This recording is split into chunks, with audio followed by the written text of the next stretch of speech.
Welcome everyone to the new and improved Verdict series. I'm Matt Watkins and I'll be your host. We've made this available to all people. It is a public recording. It is open to everyone. For our new listeners, Rockham Plus is a new subscription service that we've started. It's exclusive content for our subscribers. It includes in-depth analysis, recruiting information. The subscriber format has allowed us to add additional subscriptions to our palette, if you will, one of which has allowed us unparalleled access to game film. We're able to do things with this service that no one else does that covers Mizzou hoops. And we're doing it in order to bring you more in-depth analysis and better coverage than we believe anyone else can provide. And the move to a subscriber service obviously requires a little bit of cash outlay on behalf of our subscribers, but we reinvest that money back into services to provide you with what we feel is the best content. That aside, we're going to move right into this week's verdict, and it's a special one. It's edition number 6, and it is the Border War. We'll start off with, the vibe check. How are we feeling about this game? I said it coming into the Memphis game, and I think the same is true. This game was an opportunity. It wasn't a game Mizzou had to have to achieve any reasonable goals this year. Yes, it was an opportunity to notch a marquee win in the resume, the NCAA tournament resume. Yes, it was an opportunity to show that last year's winless SEC slate was a thing of the past. But mostly for me, and I think for most other people, it was an opportunity to get fans back on board with what Dennis Gates is doing with Missouri basketball. For those of you who've read my content over the last 2 years, you know that I've tended to kind of defend Dennis Gates with a lot of the things he was doing. He's caught some flack, and I'll admit some of it was deserved. But what we've seen with him doing what he's doing on the recruiting trail, both in the portal and in high school, he's done very well acquiring high-level talent that can play and win at this level. We've had a lot of conversation about game schemes. What he's doing, what they're doing offensively, what they're doing defensively, rotations, all of that. I think what he's done made a lot of sense in the past, even though it didn't lead to results last year. So, I think this game was an opportunity for him to kind of have a proof of concept for what he's doing. The team that he has now is very different than year one. It's much more emblematic of what we saw at Florida State in years past. You've got length, you've got athleticism. You're a very physical team that gets to the line, gets to the rim, really plays well inside. So I think Sunday's game was kind of a coming out party for what Dennis Gates has in mind for what Mizzou basketball can be. So Sunday afternoon, perhaps more than any other game we saw, it was Mizzou's biggest home game of the year. Kansas will always be that. It was a blood feud against that spans generations against a team that has the bluest shade of blood. They came in ranked number 1. They won a national championship just several years ago.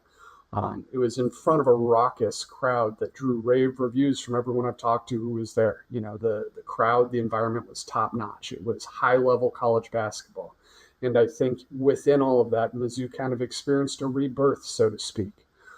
Every generation has their border war moment. And I think this game provided Dennis Gates and this generation of Mizzou students and fans that moment.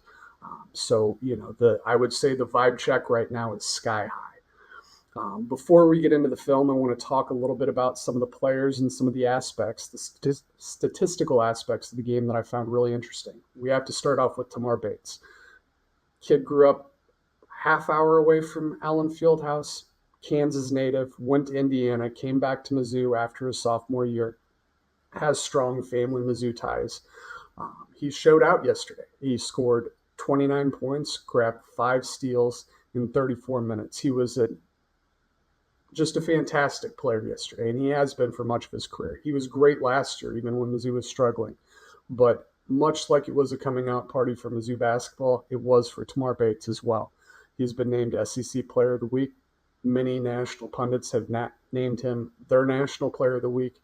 He really drew focus on himself in both a positive way and a way that helped the team win. And I think his performance Sunday will go down among some of the greats that we talk about years past. Marcus Denton, Zaire Taylor, Keon Dooling, Corey Tate, Melvin Booker, Anthony Peeler. They all had big moments against Kansas, and that's aside from being great players, that's what we remember them for. The border war has its own little section of lore where guys who really perform well are remembered for what they did in those moments. And I think Tamar Bates will go down in that same vein. Mark Mitchell, another Kansas kid that came home after his sophomore year at Duke. He wasn't as heralded in the box score yesterday. He had a good game. I thought he did a lot of good things, especially defensively. He got to the line a lot, but what he's going to be remembered for, at least for me, and I think for everyone else, should be the absolute stones that it took for him to knock down the biggest shot of the game, which eventually won Mizzou the contest. They finished the game on an 11-4 run from that point, and he struggled with the jumper, and the fact that he was able to knock that down was just fantastic. Everyone else deserves accolades as well. I don't have time to list every one of them here to get what I want to get to, but it was a true team effort. Everyone did exactly what they needed to do to help Mizzou pull out a win. So what I want to do now is talk about some of the interesting statistical factoids. Data Mizzou. We can't overlook that aspect.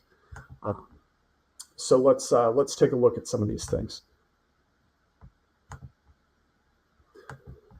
What I'm showing you here is a Bill Self preparation time spreadsheet, and I looked back over the last few years, and I wanted to kind of get an idea. I really respect Bill Self as a basketball coach. I also have a strong dislike for him just based on where he coaches. But when you give him ample time to prepare for a game, his teams are almost unbeatable. And that really is shown here in this exhibit, we'll call it, with 4+ days of rest. And by 4 days, I mean 4 days in between games. Self's Jayhawks are 33-2, or have been 33-2, and the average score margin in their games is a plus 12.3. They simply do not lose games when they have that many days. This week, unlike years past, a little bit shorter rest period. There were only 3 days. He's not been quite as good in those games. 15-10, very similar average opponent rank, and the score margin drops to 4.4 points. That is a big difference, and I think Mizzou may have benefited a little bit from that. That's not taken away from anything Mizzou did, but it just helps add some context. And that really comes into play with what I'm about to show you here. I went back 10+ years, 10 full seasons and this season, and I looked back at some of the statistical outliers that Mizzou was able to pin on Kansas yesterday. First of all, Kansas offensive turnover rate. That's amount of turnovers divided by total possessions. They had 22 turnovers in 73 possessions. That equals out to a 30.1% turnover rate. That is the 5th highest in that time frame. That is 365 games that I looked through. That is the 5th highest turnover rating, that any opponent has forced Kansas into. And if you look at here, when that happens, Kansas generally loses the game. They did win one against Iowa State, who, interestingly enough, Caleb Grill was playing for. But number 5, over 10.5 years. That's incredible. And what's even more incredible is they did it again in another category. Kansas defensive free throw rate. That's Missouri's amount of times they got to the line, free throws divided by field goals. That is free throw rate. Kansas yielded a 59.6% free throw rate to Mizzou yesterday. That's an incredibly high number. It's even higher than Mizzou's season average, and that is the 8th highest rate that Kansas has given up over this 365 game sample. Granted, when you look at some of these results, Kansas tended to win more of those than they lost, but when you combine that with the turnover rate, Mizzou was able to do something to Kansas yesterday that basically no team has ever done. They just hammered them defensively with turnovers, and they hammered them offensively getting to the line. It was just an incredible job by Dennis Gates and his staff to really outmaneuver Bill Gates and be able to secure what turned out to be a pretty comfortable win, although I will admit it did get a little hairy there towards the end. The last thing I want to go over is just a couple things. We talked about this last week. In the categories here, we have Missouri's offensive pick and roll percentage. We've got Mizzou's priors, that's their usage and efficiency coming into the game. Kansas priors, which are Kansas numbers coming into the game. And you see the usages here in this first line. Mizzou really hammered the pick and roll game against Kansas. The efficiency wasn't quite as high as Mizzou's used to, but it was considerably higher than Kansas has given up in the games they played this year already. So you really like to see that. And then you look at Mizzou's defensive pick and roll defense, and you're seeing a similar story here. Although Mizzou was able to kind of really reduce the amount of times Kansas was able to go to that look, and they did hold them below their season efficiency on that. We already discussed the turnover rate with Mizzou and Kansas. Those were their marks coming in. Mizzou forced opponents into turnovers 22.8% of times. Kansas only turned it over 13.1%.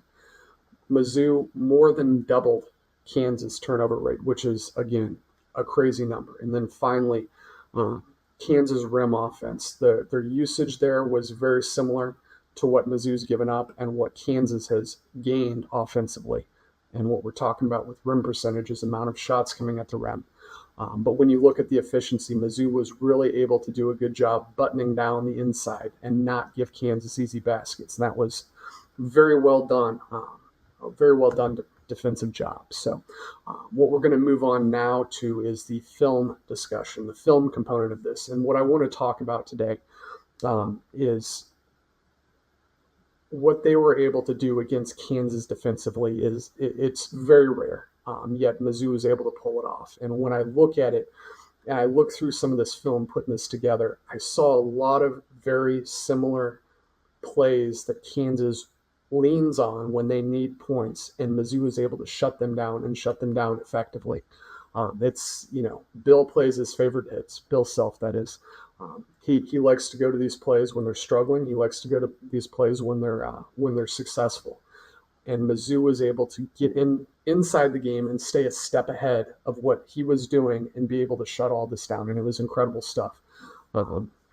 So we're gonna go ahead and move over to the new exhibit, and that is the film.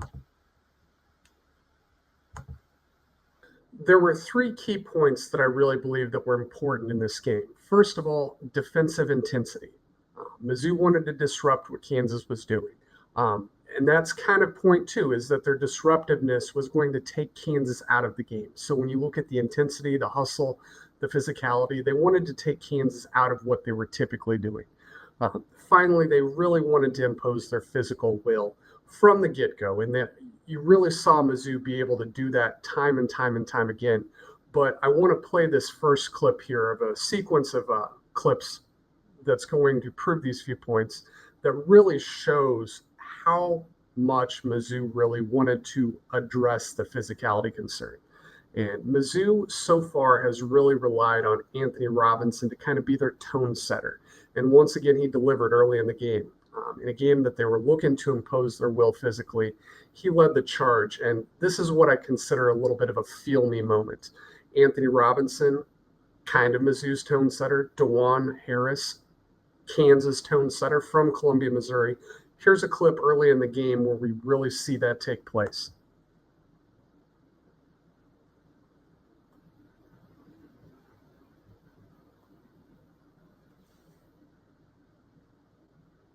I actually want to feel the rivalry. We bring the boom. That's what we do. As you can see here, Anthony Robinson on the break has all sorts of options here. Pause it right here. He has plenty of time to make a move around DeJuan Harris, get to the rim, try and get a foul, get a basket. Instead, he puts Harris with the photographers. That was clearly a message to me. Mizzou in this game wanted to be the more physical team. And as you can see at the end of that clip, it ignited a little skirmish that got the teams together. But I really think that was Ant's way of saying, feel me. I'm going to be here all game. We're going to move on now to the more defensive side of things. And before we get here, I want to stop. This area right here, that we call this the nail.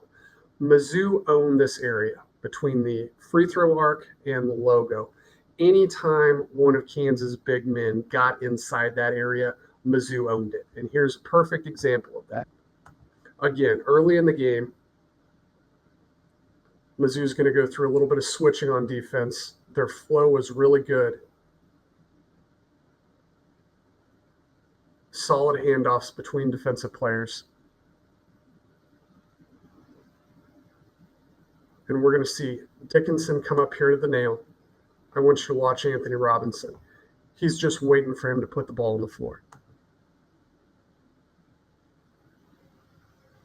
Takeaway number one. Very similar play coming up here. This is going to be KJ Adams at the elbow. They're going to run a big-to-big screen and roll. And this is just a pick and roll between two big men. Watch Anthony Robinson. Nope, you're not doing that.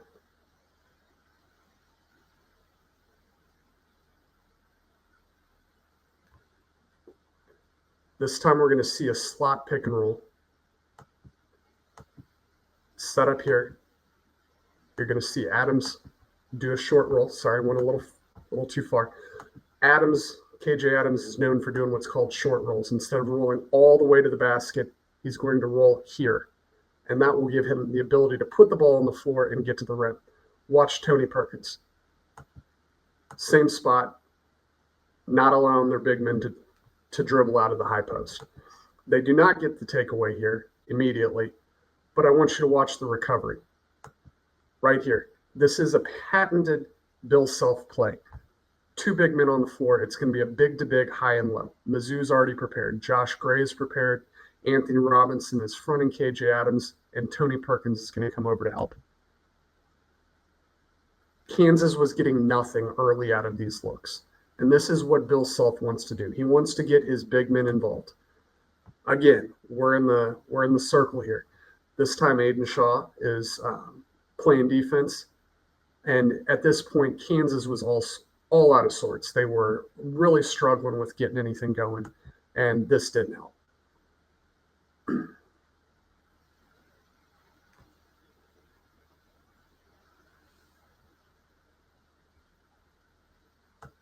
And what we're going to see here is another example of a high-low play.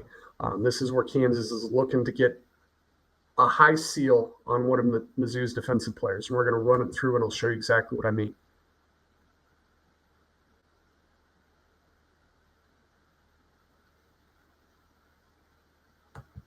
Here's the seal.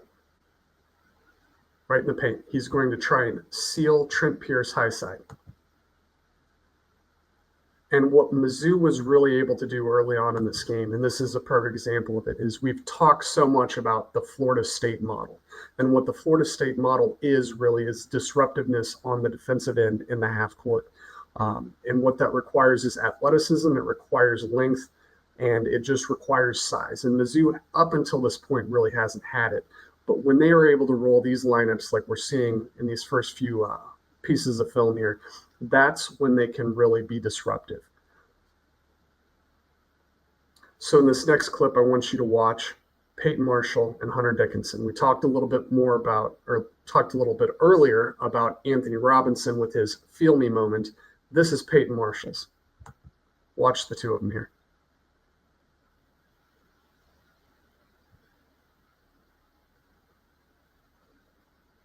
Peyton does a really good job of corralling the ball handler in this pick and roll on the side. He is not going to allow DeJuan Harris to penetrate. Harris is going to go back out, try it again. Marshall's still in good position. Mizzou's defender gets hung up a little bit here on Hunter Dickinson. He's got his patented arm around the shoulder, committing an offensive foul that went uncalled. But Tamar Bates is going to eventually be able to recover, which was allowed 100% by Peyton Marshall's defense out here. Mitchell had helped over to take away Dickinson on the roll, and Tamar Bates is able to get the takeaway. Again, just getting hands-on passes. There's not a whole lot of breakdown on this next one. This is just Anthony Robinson being Ant.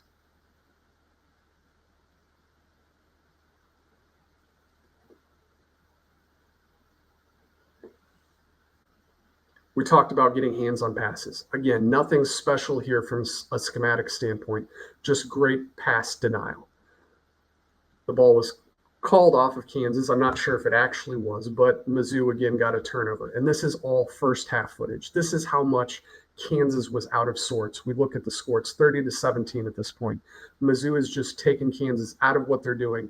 And the thing that I was really impressed with is so many of these things that Kansas was doing are the things that they do so well and have done so well over the last 2 decades.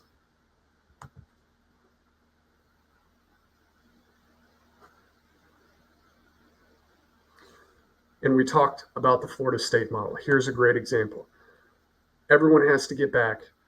We've got Tony Perkins here matched up on power forward KJ Adams. This is a mismatch. Kansas knows it. Hunter Dickinson's going to want to call it out. Right here. He's got the high seal. This is a patented high-low play. Tony Perkins, Mizzou's point guard, 6'4", is able to get up and make the steal. Yeah.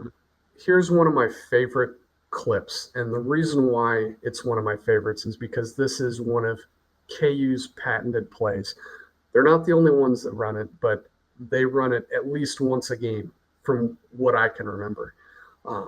It's what's called a blind pig play. I'm not sure why it's called that, but it is. Basically, the point of this play, and they're going to disguise it with a box set here, is they're going to go 4 high along the free throw line. They're going to enter the pass to Hunter Dickinson, and this was 100% in response to how well Missouri had been pressuring the ball. This is what's called a pressure breaker. It helps burn off some of the Mizzou's defensive intensity and overplays. What they're going to do is Mayo's going to try and fake out and then go back door. Bates knows it's coming. Had it covered. This play works like a dream against teams that are pressuring, and yet Mizzou still had the defensive responsibility, the defensive, what's the word I'm looking for? We'll just go with responsibility. They knew what they were supposed to do. They had the patience, they had the wherewithal, and they also had the scouting report down to a T. We're going to see a slot pick and roll here. Again, when the ball gets here, watch what happens. Robinson goes over and digs down, doesn't get the turnover immediately, but causes the ball to be jarred loose. Mark Mitchell very adeptly and was very aware on that play, was able to get a hand on the pass and convert it into a turnover for Mizzou. So we've moved to the second half now. We can call this play the Tamar Bates, and that's a strong pun. Tamar is lurking here in the paint. Josh Gray is out on KJ Adams. It's hard for Adams to see what's going on here weak side. Between Mark Mitchell and Josh Gray, his vision is obstructed, and Tamar Bates is just laying in the weeds here waiting for this pass to happen. Tamar gets 2 points going the other way. Another great play. This isn't a design play, obviously, coming off of an offensive rebound, but again, we're talking about this area. Anytime that Kansas big men got their hands on the ball around here, it was just a nightmare for them. And Anthony Robinson displays excellent hustle here to get the back tip and get the turnover.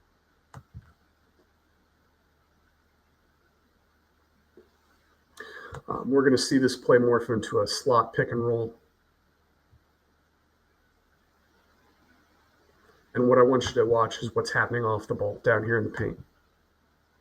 There's the pick and roll.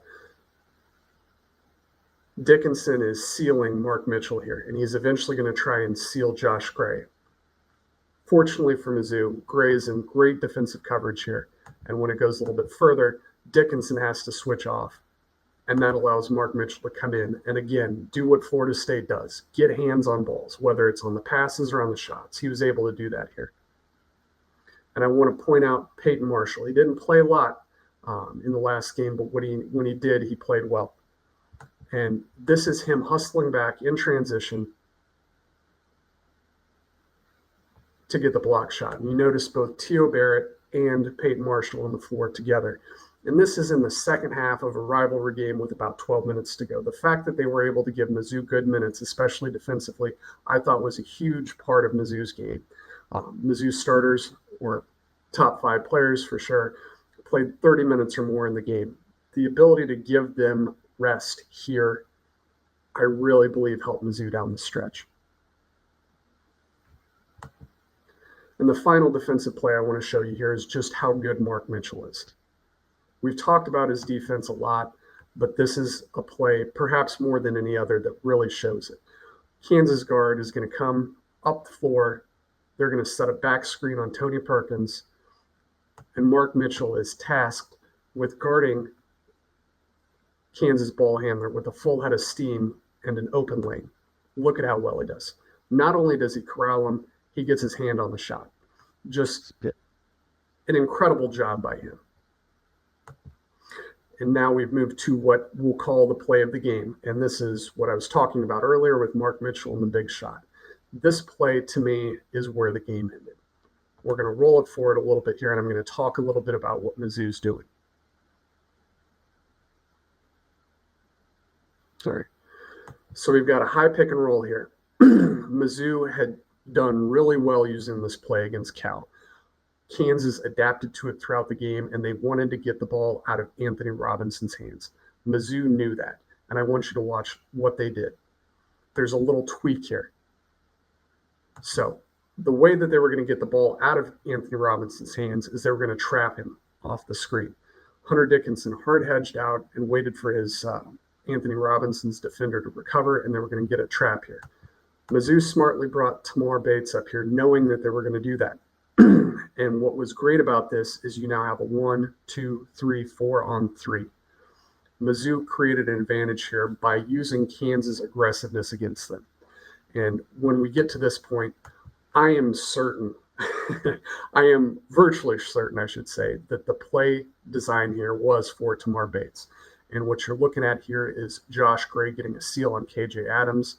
And the play, I believe, was for Tamar Bates to take Store one-on-one, but that's not what happened.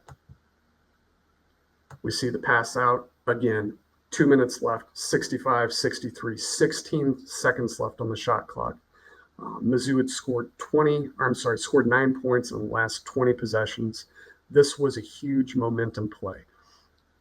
If Mark Mitchell misses this shot, things could have gotten really hairy. And when you look at his shooting percentages, he was 0 for 3 behind the arc before the game or during the game, and he came in shooting about 25%. And he knocks it down. Those are the kind of shots that go down in border war history. You remember the Zaire Taylor last second shot. We remember Marcus Denman scoring, 11, 12 points in the final 3 minutes of the game, including 3 made 3-pointers. To me, this shot goes down among those because when you consider where the game was, the stakes at that point, how Mizzou was performing offensively, and the fact that they needed a big shot, Mark Mitchell stepped up and took the shot. I mean, you got to give him credit for that. It was an incredible moment. It really sealed the deal. Mizzou was up 5 at that point in time. They never were tested again for the rest of the game. So you really have to give strong props not only to Tamar Bates for his 29-point performance, but also that Mark Mitchell jumper. So that's all I have for you tonight. I appreciate you watching. For our new viewers, if you like what you saw, there's going to be a lot more of these coming down the pike. Maybe not every game, but pretty frequently. We've got a bunch of other stuff up. We'll have lineup performance. Matt and Sam will be doing their normal Dive Cuts podcast. We'll have a lot of content about the game and upcoming games. So if you like it, I hope you subscribe. We'd love to have you. We believe we've built a pretty good community over at Rock M Plus. A lot of information, a lot of good discussion, not much BS. If that's your thing, hop on board. If not, I appreciate you watching anyway, and I, delight in watching or rewatching the Border War Renaissance with you. So with that said, we'll see you next time, and stay in school. Thank you, everyone, for tuning in to Rock M Radio, a proud partner of Fans First Sports Network. Rock M Radio is the official podcast network of Rock M Plus, a new and exciting subscription service provided by me and the other voices of Rock M Radio. Please take a few moments to head over to rockm.plus and sign up for an account today. The cost is only $5 a month, and the benefits include access to our live podcast, a subscriber-only message board, weekly newsletters, and more. If you enjoyed this episode of Rock M Radio and would like to see more just like it beamed directly into your personal device, make sure to click the subscribe button below and tell your friends. Our podcast feed is available through the Apple Podcast app for iPhone, Google Podcast app for Android, whatever app you listen to your podcast. You can also find Rock M Radio on Spotify. If you're looking for a podcast about your favorite team that is not the Missouri Tigers, Fan First Sports Network is your answer. A full podcast network loaded with the team-specific podcasts covering Major League Baseball, the NFL, NHL, NBA, MLS, and more. And we'll be back with more episodes of Rock M Radio coming to you soon.